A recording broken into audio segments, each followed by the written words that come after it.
자, 오늘 하나님께서 우리에게 주시는 말씀 함께 읽겠습니다. 마가복음 10장 6절로 9절 대독하겠습니다. 그러나 하나님께서는 창조 때로부터 사람을 남자와 여자로 만드셨다. 그러므로 남자는 부모를 떠나서 자기 아내와 합하여 둘이 한 몸이 된다. 따라서 그들은 이제 둘이 아니라 한 몸이다. 그러므로 하나님이 짝지어 주신 것을 사람이 갈라놓아서는 안 된다. 아멘. 아멘. 오늘 성경적 결혼에 관하여 네 번째 그리고 오늘로 이 주제의 설교는 마감을 합니다. 자, 하나님께서 만드신 이 성이라고 하는 것은 원래 아름답고 원래 복된 거예요. 정상적인 가정 안에서 부부가 나누는 이 성이라고 하는 것은 부부간에 아주 가깝고 친밀하게 하는 것이고 또 정신적으로도 몸으로도 건강하게 하는 하나님께서 주신 굉장한 큰 축복이에요. 그리고 또 무엇보다도 이 부부의 성이라고 하는 것, 남녀의 성이라고 하는 것은 자녀를 출산하는 일에 유일하고 또 절대적인 거룩한 도구죠. 남녀의 성이 없으면 인구는 벌써 멸종이죠. 멸종뿐만 아니라 이미 인구는 아담 하와 이후에 성이란 것이 없었다면 끝났을 거예요. 하나님의 역사도 끝났을 것이고. 자, 그래서 성이라고 하는 것은 하나님께서 만드신 건데 본래 아름답고 깨끗하고 또 하나님께서 주신 축복이다. 근데 다만 질서대로 하나님이 주신 그런 말씀 안에서 건전하게 사용해야 하나님이 주신 이 축복의 성이 우리에게 복이 되는 것이고 유익이 되는 것이지, 잘못 사용하게 되면 저주가 되고 잘못 사용하게 되면 큰 불행을 낳는 또 도구로 전락할 수가 있다. 그러니까 하나님이 주신 것을 잘 사용해야 된다. 그렇죠? 하나님 주신 몸을 잘 사용하고 하나님께 주신 우리의 생각을 잘 사용해야 되고, 할렐루야. 잘 사용해서 하나님께 복을 받기를 주님의 이름으로 축원합니다. 하나님은 우리가 잘 되기를 원하시고 복 받기를 원하시고 행복하기를 원하시기 때문에 우리에게 질서를 주시는 거예요. 이해가 되죠? 성을 이렇게 써야 너희들이 즐겁고 행복하고 가정이 복되단다. 그렇게 써라. 그렇지 않고 잘못 쓰게 되면 너희들에게 문제가 오고 질병이 오고 저주가 오고 불행이 오고 가정의 화목이 깨지니 너희들은 성을 잘못 쓰면 안 된다. 그러니까 하나님께 우리에게 복 주시려고 하는 거죠. 그 하나님을 신뢰하기를 주님의 이름을 축원합니다.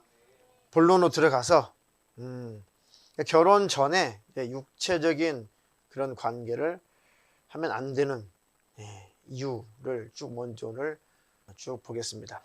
하나님은 결론적으로 하나님은 결혼 전에 남녀 간의 성관계를 허락하지 않으신다.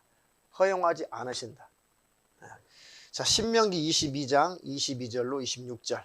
처녀인 여자가 남자와 약혼한 후에 어떤 남자가 그를 성읍 중에서 만나 통간하면 너희는 그들을 둘 다 성읍 문으로 끌어내고 그들을 돌로 쳐 죽일 것이니 그 처녀는 성읍 중에 있어서도 소리 지르지 아니하였음이요 그 남자는 그 이웃의 아내를 욕보였음이라.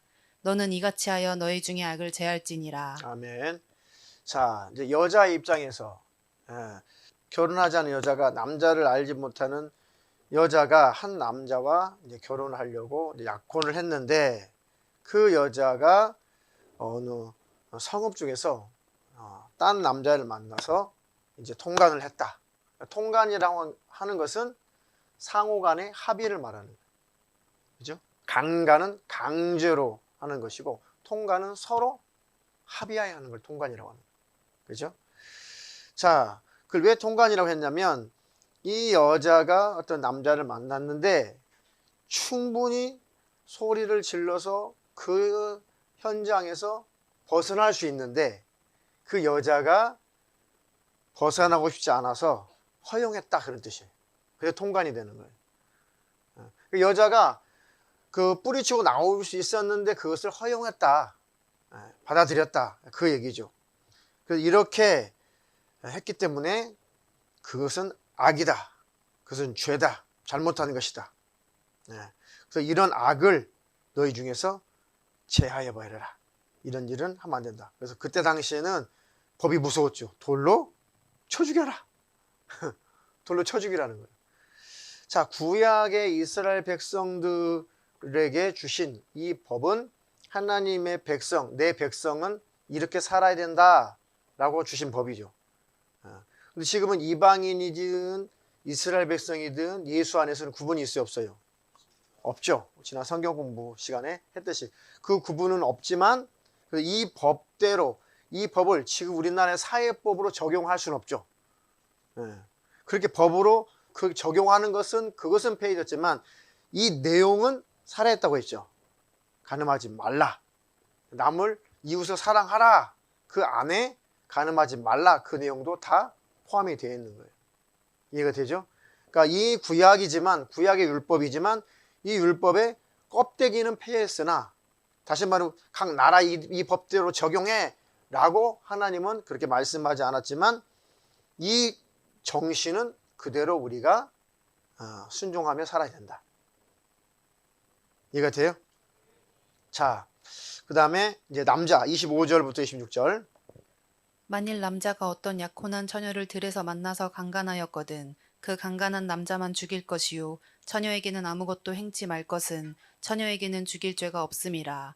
이 일은 사람이 일어나 그 이웃을 쳐 죽인 것과 일반이라. 아멘. 자, 남자가, 어떤 여자가 이미 다른 남자하고 약혼을 했는데 이 남자가 강제로 강간을 했다. 그러니까 그 여자는 원치 않고 강하게 반발하고 벗어나려고 했는데 힘이 약해서 당했다. 그걸 강간이라고 하죠. 강제로 못된 짓을 했으니까. 그러면 그 남자만 죽여라. 그 여자는 충분히 거부 의사를 밝혔고 벗어나려고 했는데 힘이 약해가지고 벗어날 수 없는 처지니까 그 처녀는 불쌍한 거다, 당한 거다, 그는 보호를 해줘야 된다. 그래서 그 남자는 죽여라. 근데 왜 약혼한 여자, 약혼한 처녀, 자꾸 이 얘기를 하냐면 이 법도 있지만 만약에 둘 다 결혼하자는 남녀, 둘 다 결혼한 남녀가 있는데 남자가 여자와 관계를 하게 되면 법에 그 여자를 데리고 살아야 된다. 그래서 지금 약혼한 여자 이렇게 돼 있는 거예요. 데리고 살아야 된다. 살고 싶지 않거든 충분한 대가를 그 처녀와 부모에게 치러야 된다라고 법이 돼 있어요. 위자료도 위자료. 살고 싶지 않거든. 네가 순간 실수했어? 그러면 살고 싶지는 않아? 결혼 안 하고 싶어? 그러면 충분한 대가를 치러야 된다. 그렇게 돼 있죠. 자, 그것이 역시 각 나라의 사회법으로 적용되지는 않지만 그 내용은 고스란히 우리의 몫이죠. 우리에게 적용이 되죠. 왜? 하지 말라, 그 얘기 하지 말라. 그건 잘못이다, 죄다. 이해가 되죠? 자, 그래서 일단 첫 번째로 결혼 전에 육체적인 관계를 하면 안 되는 이유는 뭐 다른 기준보다 첫 번째 하나님이 하지 말라는 거예요. 그렇죠? 일단 하나님이 하지 말라. 자, 그리고 또 두 번째는 만약에 아이를 낳게 되면 결혼을 하지 않고 아이를 낳았어. 그리고 그 두 남녀는 결혼이 성립이 안 되고 헤어졌어요. 그러면 그 아이의 미래의 문제는 어떻게 되냐. 그런 일들이 전 세계적으로 많죠. 우리나라도 심각한 수준이고. 소위 이제 미혼모. 그래서 뭐 어떤 교회들은 베이비 박스라고 그래요. 이렇게 뭐 여름이든 겨울이든 이렇게 아이를 이렇게 잘못 유기하면 아기가 죽으니까 그 교회에다가 이렇게 큰 이렇게 박스 같은 거를 만들어 놓고 밖에서 문을 열어서 아이를 집어넣으면 교회 담벼락 안으로 아이가 쑥 나올 수 있도록 그런 장치를 해가지고 그렇게 케어하는 그런 교회도 있어요. 그렇게 유기되지 않도록 아이가 죽지 않도록 잘 키워서 입양도 보내고 또 키우기 전에 또 입양도 보내고 그런 일들이 있죠. 왜 굳이 이렇게 책임지지 못할 짓을 해서 그 아이의 인생은 어떡하라고, 그죠? 그 아이의 미래는 어떡하라고. 악한 거죠. 무책임한 거죠. 순간에 그런 정욕을 이기지 못해서 이제 사고가 나면 그 아이의 미래는 어떡하라. 그게 내 자신이라고 생각해봐요. 그 아이가 나다. 그럼 얼마나 누구한테 가서 그 책임을 묻겠어요. 그죠? 그러니까 하나님 보실 때 그것은 악한 것이다. 악한 것이다. 차라리 잘 키우든가. 어쨌든 그렇다고 키우고 싶어도 같이 부부가 될 수가 없으니까 또 키울 수 없는 상황도 많단 말이에요. 소위 불륜 이런 것도 많고. 문제죠. 이게 사회적인 큰 문제죠. 그러니까 하나님께서 질서를 만드신 거예요. 법을 만드신 거예요. 왜? 우리를 보호하시려고. 우리 사람을 보호하시려고. 하나님 법대로 질서대로 순종하면 축복이 있는 거죠. 아멘. 자, 그래서 아이의 그런 미래 문제, 그리고 그 아이를 낳은 이제 미혼모, 아이를 낳은 미혼모나, 그리고 아이의 아빠, 그들의 또 미래는 어떻게 하겠어요? 그렇죠? 그러니까 하나님이 우리를 지키시고 우리를 보호하시려고, 우리를 행복하게 하시려고 하나님이 법을 정했으면 순종하면 복 받는 거예요. 순종하면 행복한 거예요. 근데 순종하지 못하고 만약에 문제를 일으켰으면 그 대가를 치르기는 너무 혹독한 거죠. 근데 어쩔 수 없어요. 내가 책임을 져야 돼. 그것을 내가 당해야 돼. 그리고 하나님은 그렇게 고통당하지 마라, 굳이 그런 힘든 인생 살지 말라라고 하시는 거예요. 그 전에 제가 보육원도 정기적으로 다니고 그랬어요. 보육원도. 그러면 그 아이들이 너무너무 이 애정이 굶주려 있어요. 너무너무 애정이 굶주려 있어요. 그래서 참 안타깝더라고요. 그래서 그 보육원에서 교회를 세우고 그 안에서만 사역하는 그 목사님이 계시더라고요. 존경스러워요. 그런데 그 아이들이 고등학교까지만 거기 있을 수 있는 권한이 있고, 고등학교 졸업하면은 강제로 나가야 돼. 또 지원도 없어. 그런데 나가면 거의 비행 청소년이 되더라 이거죠. 그 목사님이 그래요.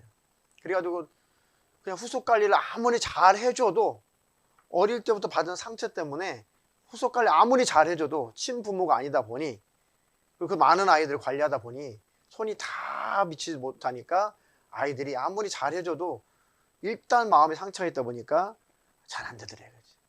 그러면 그들의 인생은 뻔하다는 거예요. 뭐 소년원 다니고, 그 다음에 이제 교도소, 그리고 이제 뭐 하는 일들도 뭐 거의 뭐 고급스러운 일을 할 수가 없죠. 정신과 마음의 상처가 있으니까. 그러면 어떤 아이들은 너무너무 이게 방황을 하니까 그냥 교회의 재정으로 그들을 숙소를 만들어 가지고, 나라에서 지원이 없으니까 고등학교 졸업하면 그들은 숙소를 따로 만들어 가지고 교회에서 재정을 써서 그들만 따로 이렇게 합숙할 수 있도록 또 그렇게 또 만들어서 사역도 하시더라고요. 그런데 너무너무 힘이 들어 하시더라고요. 그런 문제들이 있다. 자, 그리고 무엇을 선택할 것인가? 무엇을 선택할 것인가? 하나님의 말씀을 선택할 것이냐, 아니면 순간적인 쾌락을 선택할 것이냐, 그 문제가 있는 거예요. 디모데후서 3장 4절로 5절. 배반하여 팔며 조급하며 자고하며 쾌락을 사랑하기를 하나님 사랑하는 것보다 더하며, 경건의 모양은 있으나 경건의 능력은 부인하는 자니 이 같은 자들에게서 내가 돌아서라. 아멘. 자, 하나님의 말씀을 선택할 것인가, 순간적인 쾌락을 선택할 것인가, 그러니까 무엇을 선택할 것인가, 그 문제예요. 그러니까 이 성적인 쾌락이라고 하는 것은 짧고 순간적인 거예요. 지속되지도 않는 것이고. 그런데 하나님의 말씀에 순종하면 계속 평강이 있고 축복이 있어요. 그러니까 하나님의 말씀의 편에 설 것이냐, 하나님 말씀과 반대편에 설 것인가, 그것이 아주 그 기로에 서 있는 거예요. 그러니까 결혼하기 전에 이것이 얼마나 중요하냐면, 이것을 잘 이김으로 인해서 하나님 편에 더 설 수 있는 능력이 생겨요. 굉장한 유혹이기 때문에. 이해가 되죠? 무엇을 선택할 것인가? 그 순간에 그 유혹이 찾아오면 내가 하나님 편에 설 것인가? 아니면 순간적인 그 짧은 순간적인 그 쾌락을 맛보고 하나님 반대편에 설 것인가? 그 생각을 빨리 해보라는 거예요. 불과 그게 얼마나 시간이 되냐고. 성적인 그런 쾌락을 느끼는 그게 얼마나 돼? 아주 짧은 시간. 그리고 나서 하나님과 반대편에 서면 그의 심령이 피폐해진다는 거죠. 그죠? 후회스럽고. 그러니까 그런 유혹이 찾아오면 생각을 냉정하게 하라는 거예요. 하나님, 내가 면전에 있다. 하나님이 나를 보고 계신다. 그러니 내가 하나님 편에 서야지. 내가 하나님 편에서 벗어나면 안 된다. 아멘. 근데 마지막 때가 되면 될수록 사람들이 조급하고 또 쾌락을 사랑하기를 하나님 사랑하는 것보다 더한다. 갈수록 모든 이 매체들을, 이 대중문화 이런 매체들을 바라보면서 참 정욕적이구나. 참 하나님 앞에서 세상이 계속 정욕적으로 흘러가요. 그 속에서 청년들이 지내고 그것을 목격하고 그걸 보고 듣고 자라다 보니 훨씬 더 과거에 비해서 그런 유혹들이 강하게 일어나는 것이죠. 그래도 다른 신을 섬기는 타 종교 중에 이 무슬림들, 이슬람은 법이 아주 강하거든. 그게 이제 뭐 여자의 인권이니 뭐 그런 것도 많이 따지긴 하지만 여자들 자체의 노출 자체를 금지시키잖아요. 그죠? 노출 자체를. 그게 옳다라고 하는 것이 아니라 그만큼 철저하게 그것을 막으니까 사고도 줄다 이거지. 자, 또 한 가지는 왜 결혼 전에 그런 성적인 그런 관계를 하면 안 되냐. 방금 얘기했듯이 그 청년들 때는 이제 결혼하고 그런 것들을 다 경험하고 나면 사실 그게 그렇게 매달리고 막 그것에 집중할 일이 아니라는 것을 깨달아. 결혼하고 나서 부부관계를 정상적으로 잘 하게 되면은 그 자체가 그렇게 막 집중해야 되고 막 굉장히 막 그것이 좋고 막 그것의 생각이 다 뺏길 만한 그런 게 전혀 아니야. 전혀 아니야. 그런데 그런 경험이 없다 보니까 경험하지 못한 부분이 있어서 굉장한 매력을 느끼는 것이고 굉장히 호기심을 느끼는 것이지 실상 그것이 그렇게까지 호기심을 느끼고 거기에 집중할 일은 전혀 아니야. 그러니까 몰라서 그런 거지. 근데 나중에 후회를 하는 거야. 순종이 축복이다. 아멘. 자, 그래서 그런 청년 때는 그 강한 욕구, 그 어떤 것보다도 강한 욕구가 왜 젊으니까 몸 자체가 그런 때니까 굉장히 강한 그 욕구가 일어날 때지. 어떤 죄보다도. 그런데 반대로 그렇게 강한 욕구를 하나님의 말씀으로 내가 성령으로 내 의지를 사용해서 그걸 절제할 수 있다면 그것을 그 미혹을 유혹을 거절하고 이길 수 있다면 청년 때는 그보다 더 큰 유혹은 없어. 청년 때는 그보다 더 큰 유혹은 그것보다 더 큰 유혹은 없어요. 그러니까 청년 때 그것을 이길 수 있다면 큰 죄는 다 이길 수가 있어. 근데 그게 무너지면 그보다 못한 죄도 다 받아들이게 돼 있어. 이해가 되죠? 그러니까 뱀에 꼬랑지를 잡으면 그 뱀이 돌아서서 내 팔을 감을 수도 있고 물 수도 있어요. 그렇죠? 뱀은 머리를 박살을 내도 신경이 살아있어서 한동안은 꿈틀거리는데 결국은 죽어. 근데 꼬랑지 아무리 잘라도 도망가. 절대 안 죽어. 뱀. 시골에서 뱀 많이 잡았어요. 자, 어쨌든 이 뱀을 잡으려면 머리를 쳐야 된다. 그러니까 이 청년 때 결혼하기 전에 성적인 욕구, 이것들은 굉장히 강력한 힘이다. 큰 죄의 유혹이다. 그 뱀의 머리 같은 이 유혹을 딱 잘라서 이기면 나머지 것들은 그렇게 크게 싸워서 이길 것들이 별로 없어. 혈기 나는 거, 짜증 나는 거, 말 함부로 하는 거, 그런 것만 잘 이기면 되지 그렇게 크게 실수할 죄는 없다. 그러니까 머리를 쳐야 된다. 청년 때는 성적인 욕구, 성적인 요구를 쳐버려야 된다. 할렐루야. 그러면 다른 것들은 더 잘 이길 수가 있어요. 큰 죄를 이길 강한 능력이 생긴다. 아멘. 자, 다섯 번째는 마음의 양심을 깨끗하게 잘 유지할 수가 있다. 마음의 양심을 깨끗하게 잘 유지할 수가 있어요. 이해가 되죠? 자, 그리고 여섯 번째는 결혼할 배우자에 대한 배려죠, 배려. 결혼할 배우자에 대한 배려다. 고린도전서에 성 7장의 성이라고 하는 것은 로마서인가? 아내의 몸은 남편이 주장할 수 있고 남편의 몸은 여자가 주장할 수가 있다고 했어요. 그러니까 남편은 자기 몸이 자기 게 아니라고 그랬어요. 성경에. 남편의 몸은 여자 거라고 그랬어요. 여자의 몸은 남편의 것이라고 그랬어요. 자기 게 아니래. 성이 자기 게 아니라는 거예요. 혼자 어떻게 성을 누릴 수가 있어요? 그죠? 그러니까 남자의 몸은 여자의 것이고 여자의 몸은 남자의 것이라고 그랬어요. 그러니까 내 몸을 결혼해서 주인에게 돌려주는 거야. 이해가 되죠? 그러니까 결혼 전에 성관계를 하지 않는 것은 결혼한 다음에 주인에게 자신의 몸을 돌려주는 거예요. 이해가 돼요? 자, 그것이 최선의 배려다. 자, 또 일곱 번째는 자, 반대로 아까 반대로 만약에 큰 욕구를 강한 죄의 욕구를 이기지 못하면 이것이 한 번 무너지면 한 번 무너진 성은 더 쉽게 무너져. 한 번 허용을 하게 되면 한 번 성관계를 한 번 허용하게 되면은 그것이 이제 지키기가 더 힘들어. 무너졌기 때문에 그냥 무너진 성은 쉽게 더 무너지는 거예요. 마음이 한번 무너지면 쉽게 허용이 되는 거예요. 그러니까 처음부터 성을 잘 지켜야 된다.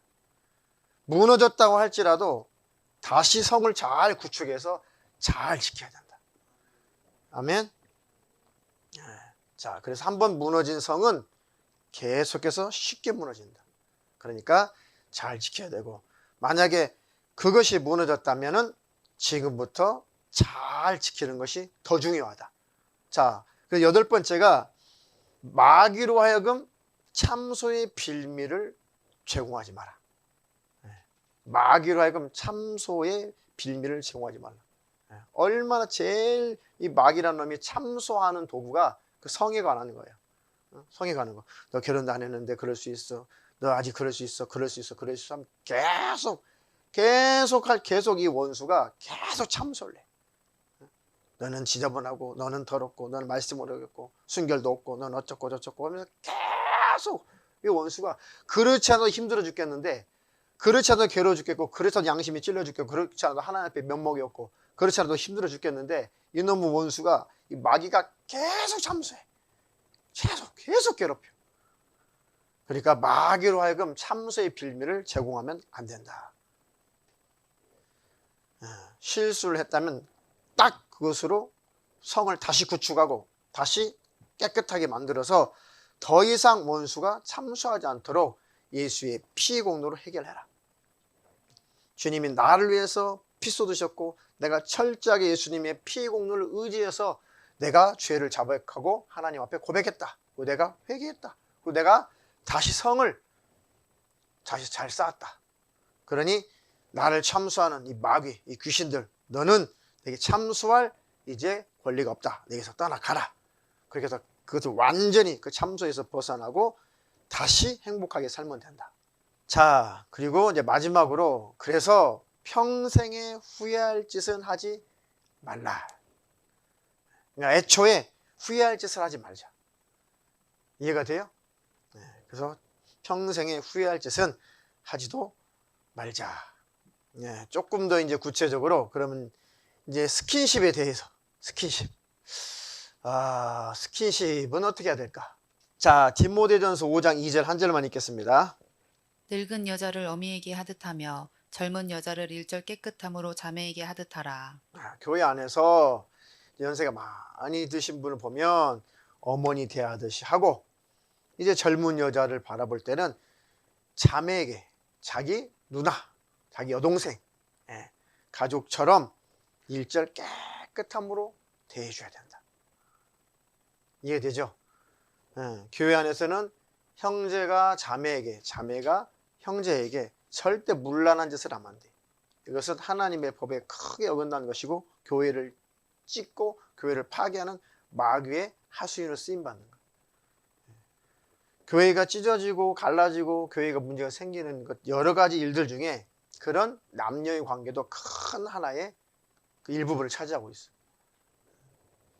자, 그래서 결혼을 전제로 교제하는 이 커플에게만 가벼운 스킨십이 허용이 돼. 그죠? 뭐 성경에 구체적으로 그런 내용들이 다 나와 있지 않지만은 이제 구약이나 또 이렇게 보면은 이제 정혼하고 나서 결혼하고 나서 이제 한 집안 안에서 이제 생활을 하도록 하는 내용들이 나오지. 근데 그게 정식적으로 부부관계를 허락하는 것이 아니라 그 생활을 해보게 하는 거예요. 생활하게. 그러니까 당연히 같은 집안에서 같이 가족처럼 생활하기 때문에 가벼운 스킨십은 당연히 허용이 됐겠죠. 허용이. 그러니까 결혼을 전제로 한 그 커플 중에 가벼운 스킨십은 허용되는데 강한 스킨십은 반드시 성적인 조절 능력을 무너뜨려. 강한 스킨십은 성적인 조절 능력을 반드시 무너뜨린다. 그러니까 아예 시작부터 하지 않는 것이 자기를 지키는 것이고 상대방을 지키는 것이고 하나님 앞에 올바르게 사는 것이다. 이해가 돼요? 그리고 또 주로 남자가 충동적이지. 주로 남자. 자, 여자보다 남자가 훨씬 더 성적으로 단순하고 충동적이에요. 그러니까 아무런 연인 관계도 아닌데 남자는 구조 자체가 그래. 남자는 눈으로 보면 그 욕구가 자연스럽게 올라오게 돼 있어. 뭐 사랑의 관계도 아니고 만나본 적도 없고 대해본 적도 없어. 그림만 봐도 그래. 남자가 좀 멍청해. 여자하고 좀 달라. 근데 남자가 충동적이라 그래. 충동적. 근데 그건 사랑이 아니야. 그러니까 남자가 적극적으로 스킨십을 요구해 올 때 여자 입장에서는 딱 정중하게 거절할 줄 알아야 돼. 이해가 되죠? 그걸 남자를 도와주는 거야. 근데 남자는 진짜 자기가 사랑하는 여자라면 절대 억지로 할 수 없어. 강제로 할 수 없어. 그러니까 여자를 사랑하지 않고 그 여자를 지배하려고 하는 자기애나 자기 욕구, 그 스스로 사랑을 찾고 가는 남자들은 강제로 여자를 거부해서 지배하는데 그런 남자는 행복하게 해줄 수 없어. 절대 결혼해서 행복하게 해줄 수가 없어. 아주 이기적인 남자거든. 근데 진짜 자기를 좋아해 준 남자라면 여자가 거절하면 남자는 딱 그분에서 정질하게 돼 있어. 그렇게 돼 있어 남자가. 왜? 아끼니까. 그리고 사랑하니까. 그리고 존귀하게 여기기 때문에 그것을 딱 지켜주고 싶어요. 그러니까 여자 입장에서 항상 반대로 빌미를 제공하면 된다 안 된다? 안 된다. 근데 여자가 만약에 적극적이라면 여자가 그 문을 빨리 열어주면 그렇게 충동적인 남자는 어이씨구나야. 아싸가오리야 남자는. 그러니까 항상 여자 쪽에서 항상 거절해 줄 줄 알아야 돼. 왜? 남자는 워낙 늑대 같고 워낙 본능적이거든. 그러니까 손을 허용해 주면 남자는 다 주는 줄 알아. 여자가 손을 허용해 줬어. 그러면 멍청한 남자는 이제 다 내 거야 이런 착각을 하기 시작해. 그래서 절제가 안 돼. 다음으로 해서 근데 그것을 중간에 끊어주지 않으면 이 남자는 여자가 100% 자기한테 오픈하는 줄 알아요. 그 사고가 나는 거지. 그러니까 여자는 정중하게 거절할 줄 알아야 된다. 근데 그것이 기가 막히게 남자가 볼 때는 큰 매력 포인트로 여겨져. 그러니까 호락호락한 여자보다 거절할 줄 아는 여자가 훨씬 더 매력적이야. 자, 그래서 정중하게 거절할 줄 알아야 된다. 그러니까 이게 스킨십은 자 우리 교회에서 룰을 정할 테니까 잘 들어봐. 가벼운 교제 안에서는 스킨십 하면 안 돼. 그리고 서로가 가벼운 교제가 끝난 다음에 우리 이제 만나서 결혼을 위해서 조금 더 알아보자. 본격적으로 대화하고 본격적으로 교제하면서 정말 우리가 결혼을 할 수 있을지 우리가 한번 교제해보자. 그래서 우리는 결혼을 서로 약속을 했을 때 가벼운 스킨십만 허용이 된다. 그러니까 가벼운 스킨십을 기준을 어디다 둬야 될까? 성경에 기록이 안 됐으니 한번 정해보자. 그런데 이것은 사실 룰은 없어. 자, 룰은 없어. 그리고 나라마다 문화가 또 달라. 그렇죠? 나라마다 문화가 또 달라. 중요한 것은 각자가 얼마만큼 조절할 능력이 있느냐, 그 차이인데, 자, 한번 딱 손을 잡아서 그냥 가볍게 애정 표현만 할 수 있다면, 그렇지? 한 5분 손잡고 다니면서 가볍게 스킨십 하면서 이렇게 더 이상 발전하지 않을 수 있는 조절 능력이 있다면은 뭐 오케이. 10분을 손 잡아도 그걸 잘 조절할 수 있다면은 뭐 그것도 오케이. 그렇지? 그런데 룰이 없다는 이유는 또 한 가지가 절제가 안 돼. 특히 남자가 절제가 안 돼. 이해가 돼요? 그러니까 그냥 여러분들이 이 정도 뭐 가볍게 손잡는 거, 가볍게 인사하느라고 그냥 가볍게 애정의 표시로 가볍게 포옹해 주는 거. 뭐 여자가 힘들고 할 때 한번 안아주고 뭐 그럴 수 있죠. 결혼을 이렇게 약속을 했으니까. 그래. 근데 그 이상을 여러분들이 조절할 수 있고 이길 수가 있는가? 그것도 안 되면 아예 말아야 돼. 이해가 돼요? 자, 여러분들이 스스로 대답했단 말이야. 자, 좋아. 거기까지라고 쳐. 그러면 그것으로 여러분들이 조절이 충분히 되면 뭐 괜찮겠지. 그런데 그것이 안 되면 그것도 하지 말아야 된다는 거. 이해되죠? 그러니까 오늘 여러분들이 대답을 했어. 가볍게 손을 잡을 수 있고 애정 표현으로 가볍게 위로해 줄 수 있고 가볍게 안아줄 수 있으면 좋겠다. 그러면 그것으로 여러분들이 잘 조절이 된다면 오케이. 그런데 그것마저도 조절이 안 되면 그것도 안 된다. 이해돼요?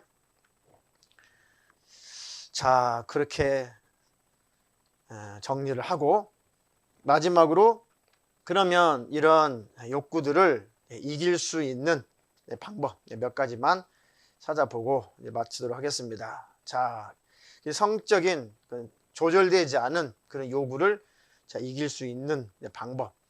자, 첫 번째, 세상적이고 자극적인 성적인 대화는 피하라. 대화 속에서 시작되는 거예요. 대화. 남자가 살살살살살 분위기 띄우지. 뭐 여기는 없으니까.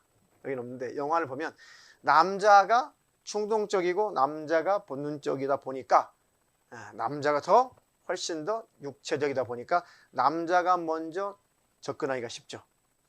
간혹 여자가 있긴 해. 조금 거시기한. 근데 대부분 남자가 그렇단 말이지. 그러니까 대화부터 시작이 돼. 그래서 세상적이고 자극적인 성적인 대화는 피하라. 자, 그리고 두 번째는 왠지 남자도 끌리고 여자도 끌려. 그러면 꼭 그런 장소로 발걸음이 가죠. 그래서 그런 분위기를 조성하지 마라. 이거 되죠?